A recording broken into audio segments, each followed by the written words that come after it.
Jail से निकलने के बाद और सरेंडर करने से पहले केजरीवाल ने कहा था कि योगी आदित्यनाथ के असली दुश्मन तो बीजेपी में ही है।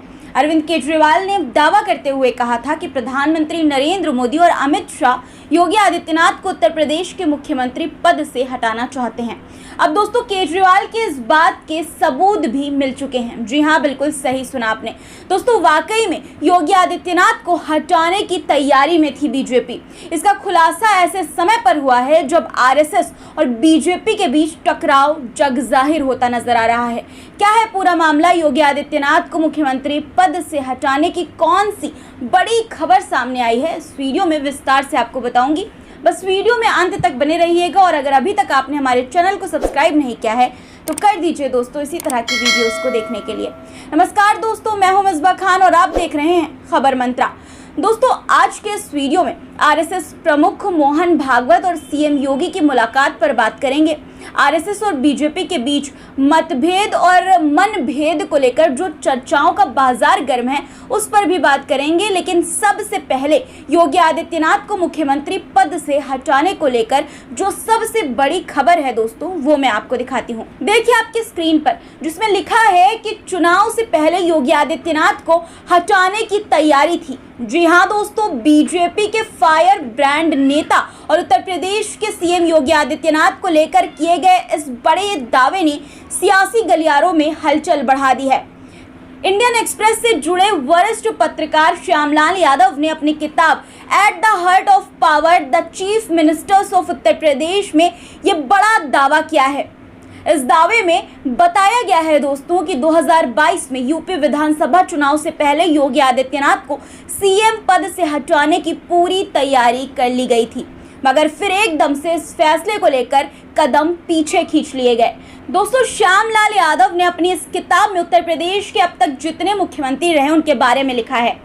उन्होंने उत्तर प्रदेश में मौजूदा सीएम योगी आदित्यनाथ को लेकर भी अनेक पन्नों में कई चैप्टर लिखे, जिनमें वो ये लिखते हैं कि मई और जून 2021 के बीच जब योगी आदित्यनाथ 4.5 साल यूपी के सीएम रह चुके थे और 2022 में होने वाले विधानसभा चुनाव को करीब 9 महीने बचे थे, तब उन्हें हटाने की तैयारी कर ली गई थी।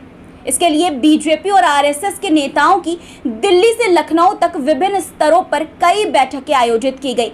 एक वक्त तो दोस्तों ये बिल्कुल तय हो गया था कि योगी आदित्यनाथ को मुख्यमंत्री पद से हटाया जाएगा, लेकिन इससे पहले कि योगी आदित्यनाथ को हटाकर नेतृत्व परिवर्तन किया जाता, बीजेपी आलाकमान को इस बात का आभास हो गया कि अगर चलती सरकार में योगी आदित्यनाथ को हटाया गया तो पार्टी को भारी नुकसान उठाना पड़ जाएगा। जिसके बाद नवंबर 2021 में इस तख्ता पलट की प्रक्रिया पर पूर्ण विराम तब लगा जब पीएम नरेंद्र मोदी उत्तर प्रदेश आए और यहां लखनऊ में 56वें डीजीपी सम्मेलन में शिरकत की। इसके बाद पीएम नरेंद्र मोदी राजभवन में रुके और यहां उन्होंने सीएम योगी से मुलाकात की। वहीं मुलाकात के बाद योगी आदित्यनाथ ने 21 नवंबर को ही 2 तस्वीरें पोस्ट की दोस्तों, जिनमें पीएम मोदी योगी आदित्यनाथ के कंधे पर हाथ रखे टहल रहे हैं। योगी ने दोनों तस्वीरों के साथ एक कविता भी शेयर की।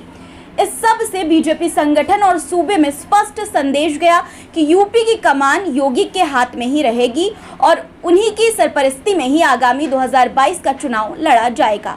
दरअसल दोस्तों, योगी आदित्यनाथ को हटाए जाने का साफ और स्पष्ट तौर पर किताब में कारण नहीं लिखा गया है, लेकिन ये लिखा गया है कि केशव प्रसाद मौर्य और सीएम योगी के मध्य चल रही तनातनी के बीच केंद्रीय नेतृत्व विधानसभा चुनावों को लेकर चिंतित था, जो सिर्फ 9 महीने दूर थे। श्यामलाल ने अपनी किताब में योगी के बारे में लिखते हुए केशव प्रसाद मौर्य से उनके मतभेदों को भी लिखा है दोस्तों। उन्होंने लिखा कि कुछ आरएसएस नेताओं के दखल के बाद 22 जून 2021 को सीएम योगी अचानक केशव प्रसाद मौर्य से मिलने पहुंचे थे। ये घटना रिश्ते सुधारने की कवायद के रूप में देखी गई। बता दें कि केशव प्रसाद मौर्य को अप्रैल 2016 में यूपी बीजेपी का प्रदेश अध्यक्ष बनाया गया था और मार्च 2017 विधानसभा चुनाव परिणाम में बीजेपी की जीत के बाद उनका नाम मुख्यमंत्री की रेस में था, लेकिन योगी का नाम आगे कर दिया गया दोस्तों। तभी से दोनों के बीच एक किस्म की टसल चलती रही है। दोस्तों, प्रधानमंत्री नरेंद्र मोदी के तीसरे कार्यकाल की शपथ ग्रहण समारोह में भी आपने देखा होगा कि किस तरह से सीएम योगी अलग थलग उदास पीछे बैठे थे और उनके दोनों डिप्टी सीएम आगे हंसी खुशी बैठकर मुस्कुरा रहे थे। उत्तर प्रदेश में बीजेपी की खराब स्थिति के बाद सीएम योगी जहां बैठकें कर रहे थे, वहां उनके दोनों डिप्टी सीएम दिल्ली पहुंचे हुए थे। ऐसे में योगी आदित्यनाथ के साथ अब भी सब कुछ उनकी पार्टी में सही है, ये सवाल खड़े होते हैं दोस्तों। और ये भी एक बात तो सोचने पर मजबूर करती है कि जब पहले योगी आदित्यनाथ को हटाने का फैसला कर लिया गया था, तो क्या अब इस तरह की चीजें ना हो, इसकी कोई गारंटी है? केजरीवाल भी इसके संकेत दे ही चुके हैं। हाल ही में लोकसभा चुनाव 2024 के प्रचार के दौरान योगी आदित्यनाथ को सीएम पद से हटाए जाने पर बड़ा दावा दिल्ली के सीएम अरविंद केजरीवाल कर चुके हैं। उन्होंने कहा था कि अगर पीएम मोदी ये चुनाव जीत गए तो सरकार बनने के बाद पहले अगले 2 महीने में उत्तर प्रदेश के सीएम को बदल दिया जाएगा, योगी को सीएम पद से हटा दिया जाएगा। यही तानाशाही है। केजरीवाल का ये भी कहना था दोस्तों कि पीएम नरेंद्र मोदी एक बेहद खतरनाक मिशन चालू किए हुए हैं। उस मिशन का नाम है वन नेशन वन लीडर, जिसमें देश में सिर्फ एक तानाशाही करेगा। अब दोस्तों, प्रधानमंत्री के शपथ ग्रहण के बाद वरिष्ठ पत्रकार की किताब में योगी आदित्यनाथ को लेकर ये खुलासा केजरीवाल की बात को बल देता है। इस खुलासे के बीच आज यानी कि 15 जून को गोरखपुर में योगी आदित्यनाथ और आरएसएस प्रमुख मोहन भागवत की मुलाकात की खबरें हैं, क्योंकि मोहन भागवत आरएसएस के एक कार्यक्रम के लिए मुख्यमंत्री के निर्वाचन क्षेत्र में हैं दोस्तों। राजनीतिक हलकों में योगी आदित्यनाथ की आरएसएस प्रमुख से मुलाकात को बेहद ही महत्वपूर्ण माना जा रहा है। दरअसल दोस्तों, योगी आदित्यनाथ की ये मुलाकात ऐसे समय पर हो रही है जब आरएसएस और बीजेपी के बीच मतभेद और मनभेद को लेकर चर्चाओं का बाजार गर्म है। लोकसभा चुनाव 2024 के नतीजे सामने आने के बाद सवाल उठ रहा है कि क्या बीजेपी और आरएसएस में दूरी बन रही है? क्या संघ और बीजेपी के बीच सब कुछ ठीक है? वजह है पहले मोहन भागवत और फिर इंद्रेश कुमार का बयान और संघ की पत्रिका ऑर्गेनाइजर का एक लेख। बयान में आरएसएस प्रमुख मोहन भागवत ने कहा दोस्तों कि इस चुनाव में दोनों तरफ से मर्यादा तोड़ी गई। वहीं आरएसएस से संबंधित पत्रिका ऑर्गेनाइजर के एक लेख में लोकसभा चुनाव परिणामों को अति आत्मविश्वासी भाजपा नेताओं और कार्यकर्ताओं को आईना दिखाने जैसा बताया गया। संघ के सदस्य रतन शारदा ने ये लेख लिखा है दोस्तों और बीजेपी और मोदी सरकार की आलोचना की है, जिसके बाद सोशल मीडिया से लेकर सियासी गलियारों में आरएसएस चीफ मोहन भागवत के बयान, संघ की पत्रिका में लिखे गए लेख और संघ के बड़े नेता इंद्रेश कुमार के बयान के मायने तलाशे जा रहे हैं। देखिए दोस्तों, 4 जून को परिणाम आया जिसमें भाजपा को बहुमत नहीं मिली। 9 जून 2024 को एनडीए के सहयोग से नरेंद्र मोदी ने एक बार फिर से देश में प्रधानमंत्री पद की शपथ ली। उसके अगले ही दिन यानी कि 10 जून को संघ प्रमुख मोहन भागवत ने नागपुर में चुनाव परिणाम पर अपने निजी विचार रखे। किसी का नाम नहीं लिया, लेकिन इशारे में अहंकार को बीजेपी के प्रदर्शन से जोड़ा।